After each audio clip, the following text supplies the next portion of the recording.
The Greek word is martys. The kingdom of heaven is at hand. It means witness.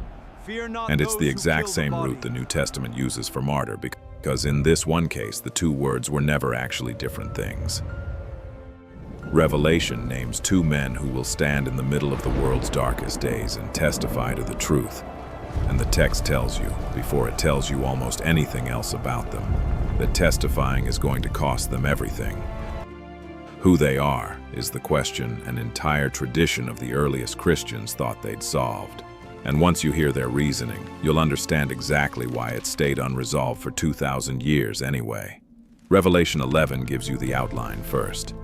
Two witnesses, clothed in sackcloth, prophesying for 1,260 days, 3.5 years, almost to the day.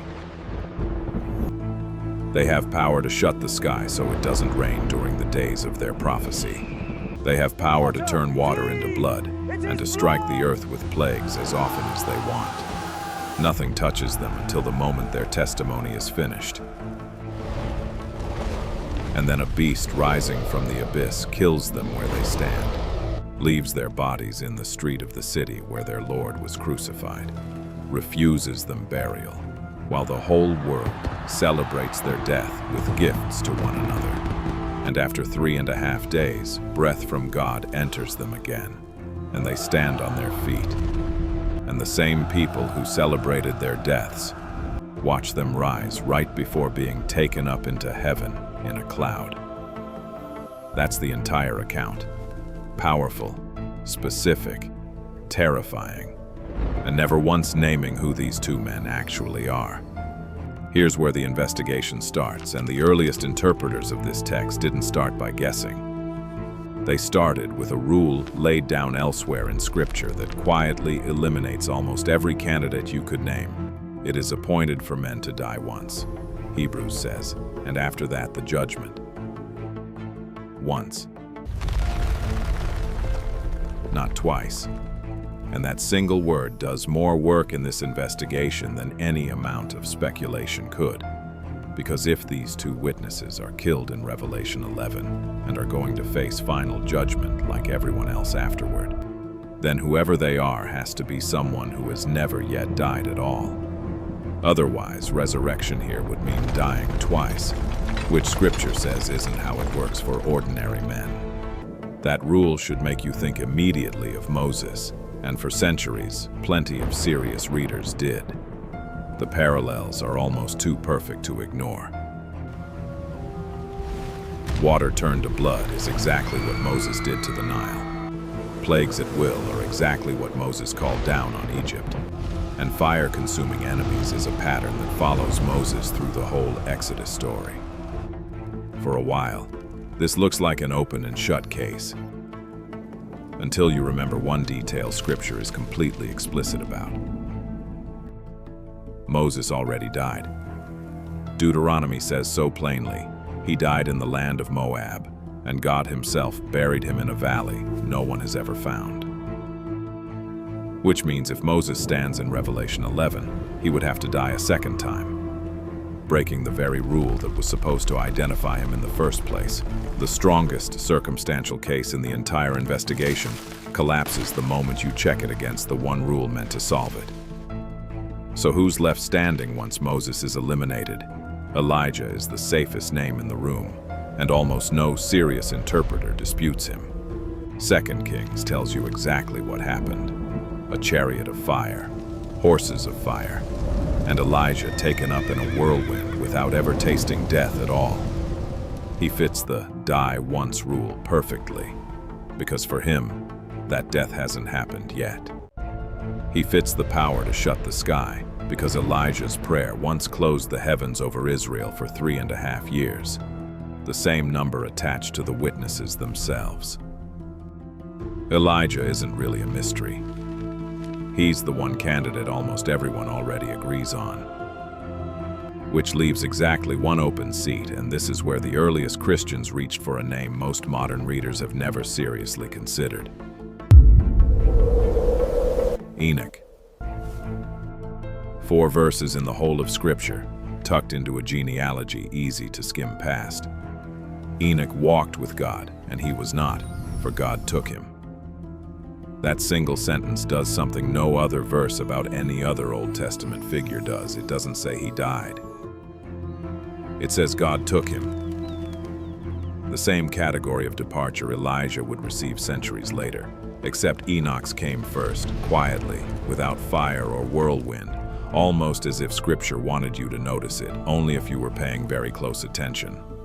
Here's the detail that convinced Tertullian and Hippolytus of Rome and Victorinus of Petau, the earliest commentator on Revelation to ever put pen to this exact question. If the rule is that these two witnesses must be men who haven't yet died, and Elijah is already secured for one seat, then the only other person in the entire Old Testament who fits that same exact condition is Enoch. Not a guess pulled from nowhere. A conclusion forced by elimination, built from the same rule that just disqualified Moses. For the earliest generation of believers who had this book explained to them, Enoch wasn't a stretch. He was the only name left once the math was done honestly. But here's the twist worth sitting with, because it's not the twist most people expect from an investigation like this. The case for Enoch is genuinely strong, but it isn't proof, and it never has been. Scripture never names either witness, not once, not anywhere in the entire chapter. And the more you sit with that silence, the stranger it becomes. Because Revelation is not a book that shies away from naming things. It names beasts, numbers, colors, kings. The identity of these two men is the one detail this entire vision refuses to give you in a text otherwise obsessed with specifics. That withholding wasn't an oversight. It was a choice. And that's the detail almost no one covering this topic stops to ask about. If the text wanted you fixated on who they are, it would have told you. Instead, it tells you everything about what they cost, and nothing about who pays it. Sackcloth, testimony, death in the open street, resurrection after 3.5 days. Two witnesses, unnamed, patterned unmistakably after the same shape their own Lord walked centuries before them. Testimony that costs everything, a death the world celebrates, and a resurrection nobody expected, on a timeline too specific to be accidental. Whoever stands in that street when it finally happens, they were never the point, the pattern was. So ask the real question this investigation was always circling. If the earliest Christians were willing to reason their way to Enoch using nothing but a single rule and honest elimination, what does that tell you about how seriously they took every word of this book, compared to how casually most people read it now? What does it mean that the name Scripture withholds is exactly the detail most modern readers spend the most energy trying to force an answer to? And if you had to become one of two people willing to prophesy in sackcloth, knowing exactly how it ends, testimony, death in public, 3.5 days in a street that refuses you burial, would you have said yes before you ever knew whether resurrection was coming? Here's what no unresolved identity can take away from this account.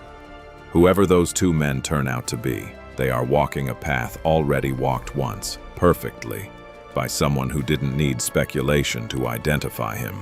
Jesus testified, died in public, was refused an honorable burial, and rose exactly when he said he would. And every unnamed witness who ever stands after him is only ever retracing a shape he drew first. So which are you closer to right now? Still needing a name before you'll trust the pattern, or finally willing to follow it, even into a street where the ending isn't guaranteed until the third day? If this investigation just changed how you read Revelation 11, like and subscribe. Because next time, we open the exact prophecy Enoch himself is recorded, speaking about the very judgment these two witnesses are sent to announce.